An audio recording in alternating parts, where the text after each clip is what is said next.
Like a panther. Yes? Maybe not. And now for something completely different. Andor has been a little different. It's been a little different. This is not your father's Star Wars. It doesn't really feel like Star Wars, honestly. It feels small and gritty. The characters are people who could easily be real rather than unstoppable forces of nature. You could have shown these first 3 episodes to someone who knows little to nothing about Star Wars, and they'd go, what is this? Firefly? Star Trek? Something like that? There were no TIE fighters, X-Wings, lightsabers, or stormtroopers. Just people, each of them with their own quirks and flaws and wants. It felt so incredibly genuine. And that isn't usually how Star Wars is meant to feel.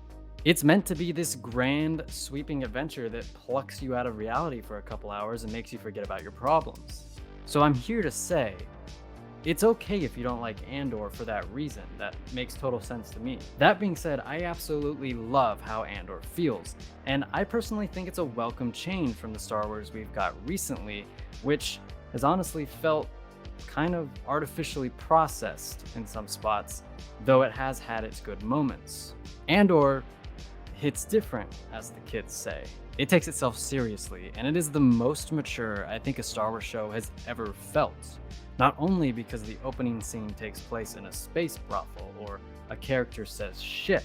There's just an air of maturity with this show that any other Disney Plus show has really lacked. It almost feels like Jason Bourne in space or something. The writing is great, the dialogue impeccable. Every small interaction between characters is realistic, and nothing defies logic in the way that this did, for example. You would never see that in Andor. Never.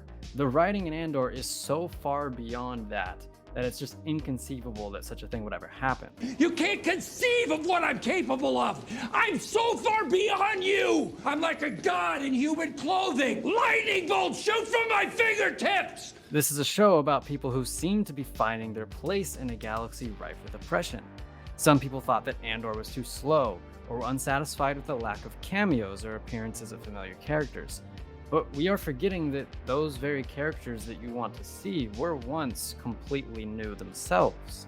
They had to be introduced for us to gradually fall in love with them. So Star Wars needs shows like Andor to introduce a bunch of new characters so that one day we'll love them. That's how Star Wars will stay relevant, by continuously creating new beloved characters. Look at Ahsoka. She was once brand new and people hated her, but now she's a lot of people's top 5 favorite character in Star Wars. And look, a string of fan favorite characters popping up here and there may be an easy shot of dopamine for fans, but it isn't great storytelling. In fact, we've seen Marvel and Lucasfilm rely on this very thing time and time again, so for me at least, it's refreshing to have watched 3 episodes of Andor and have the only character that we've seen before be Cassian himself. So yes, I really like Andor. I've enjoyed the first 3 episodes immensely. I think it's a breath of fresh air for Star Wars, and my hope is that Lucasfilm sees how good Andor looks visually and how competent the writing is, and decides to incorporate those elements more carefully into future Star Wars projects. The first 3 episodes of Andor get an 8 out of 10 for me. How was it for you though? Let me know down in the comments below. Remember to like the video and subscribe to the channel. It really helps us out and we greatly appreciate it. Have a good one, folks, and I'll see you in the future.